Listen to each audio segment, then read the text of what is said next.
Bank Negara Malaysia said its Monetary Policy Committee on Thursday decided to maintain the overnight policy rate at the historically low 1.75% as the central bank evaluated factors, including the Russia-Ukraine conflict, which has since emerged as a key risk to global economic growth. BNM is also mindful of lingering concerns over the COVID-19 pandemic. The OPR has been kept at 1.75% since July 7, 2020, when BNM cut the rate from 2%. For Malaysia, BNM says risks to the country's economic growth outlook remain tilted to the downside due to external and domestic factors, while inflation in 2022 is projected to remain moderate. The MPC considers the current stance of monetary policy to be appropriate and accommodative, while fiscal and financial measures will continue to provide support to economic activity. In a statement, BNM said the global economy continues to recover despite the recent moderation in economic activity due to the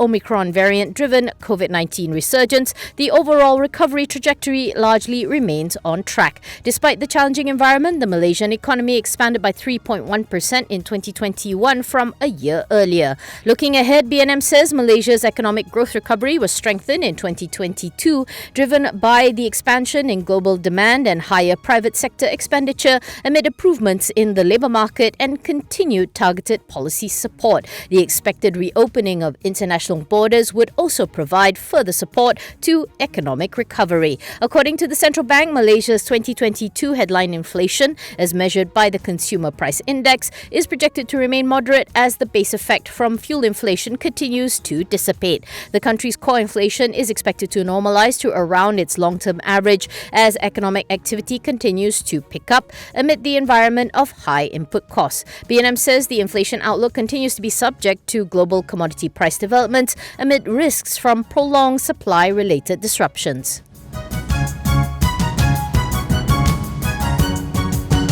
Finance Minister Tengku Datuk Seri Zafrul Abdul Aziz has denied allegations by former Goldman Sachs banker Tim Leissner that he attended a meeting on the Terengganu Investment Authority in 2009, Bernama reports. In a brief post on Facebook referring to the Free Malaysia Today article on Leissner's testimony in the trial in the US, Zafrul said that he never attended any TIA meeting in 2009 with the Sultan of Terengganu and other individuals mentioned in the statement. FMT reported that Zafrul's name was mentioned in Leissner's testimony at the trial of another former banker, Roger Ng, in connection with 1MDB. Leissner told the federal court in New York about a high-level meeting on the TIA, which later became 1MDB. He said that according to court documents seen by FMT, Leissner took note of an email from Ng regarding that meeting. In the email, Ng informed that apart from himself, other individuals would participate in the meeting were the Sultan of Terengganu, Sultan Mizan Zainal Abidin, fugitive Low-Tech Joe, Kenanga Investment Bank Group MD Ramli Ismail and Zafrul, who was then a director in Kenanga, the report said. Meanwhile, Ng's defence team depicted Leissner as a habitual liar who shaded the truth at every turn to get what he wanted. Ng's attorney, Mark Agnifilo, began his cross-examination of Leissner Tuesday stateside by hammering him about lies he admitted telling to prosecutors, federal agents, company officials and regulators, as well as his multiple wives and girlfriends. On the stand, while Leissner admitted lying on many occasions, he said that this was all in the past and that he has turned over a new chapter so he could look his children in the eye.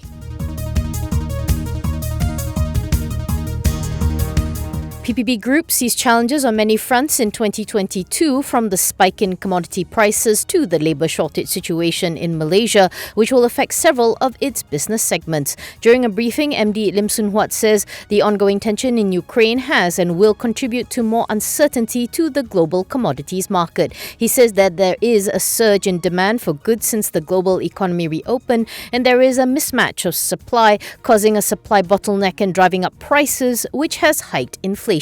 Lim explains that these disruptions would adversely impact the group's grains and agribusiness segment given the rise in food commodity prices. Asked if the group is considering a price increase, FFM Director CEO Jeremy Goon says there was already a 10% price increase in December. However, even with the price increase, he says the wheat millers are unable to cover the rising costs. This is because Ukraine and Russia supply nearly 30% of the world's wheat exports, 19% of the world's corn and 80% of the global supply of sunflower oil.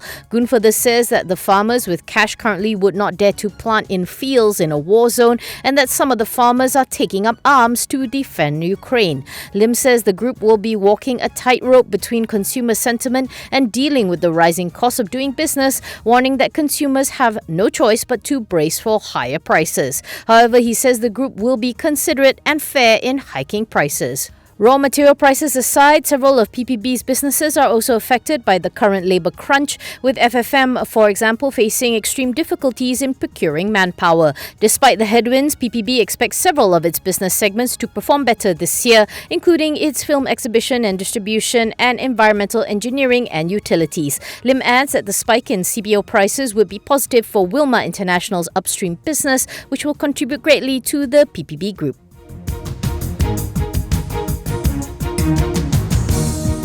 The High Court today ruled that no more creditors are allowed to intervene in four Serbadynamic Holdings-related companies' interim judicial management court hearing because the matter regarding the appointment of a judicial manager or interim judicial manager would have to be decided quickly. The four linked companies are Serbadynamic Group and its three subsidiaries, SD Controls, Serbadynamic Development and Serbadynamic. High Court Judicial Commissioner Nazarin Nordin says the court would allow creditors if they want to intervene during main judicial management proceedings. Nazarin says the court had already fixed March 24th for a judicial management hearing and that it is not amenable to delay the hearing. In legal terminology, judicial management refers to the court-supervised rehabilitation initiative to help financially troubled companies rejuvenate their finances. The High Court had also fixed March 11th for the hearing of the appointment of an interim judicial manager for the four Serbadynamic-related companies, which are said to have debts of between 3 and 4 billion ringgit.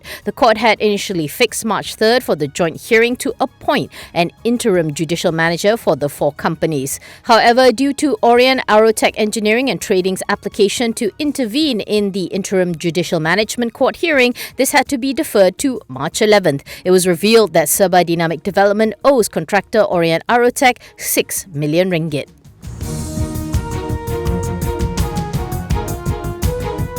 Petronas Chemical Group's share price rose past 10 ringgit for the first time to a record high on Thursday after climbing as much as 31 cent or 3% to 10 ringgit and 8 cent. At market close, Petchem pared some of the gains to settle at 10 ringgit, which is still 23 cent higher than Wednesday's close of 9 ringgit 77, with 15.59 million shares changing hands throughout the day. Year to date, the counter has gained 14.2%. In a note, CGS-CIMB analyst Ivy Ng Lee Fang and Nagalan Rafi said that they had added Petchem as their top pick as it is a beneficiary of rising oil prices due to the ongoing Russia-Ukraine conflict. Canal research analyst Stephen Chan said on Wednesday that he sees Petchem as one of the proxies for high oil prices after raising his 2022 average Brent crude oil price assumption to $90 per barrel from $65 previously. According to the Financial Times, Brent crude has risen 23% to 116.83 since the Russian invasion of Ukraine on February 24th.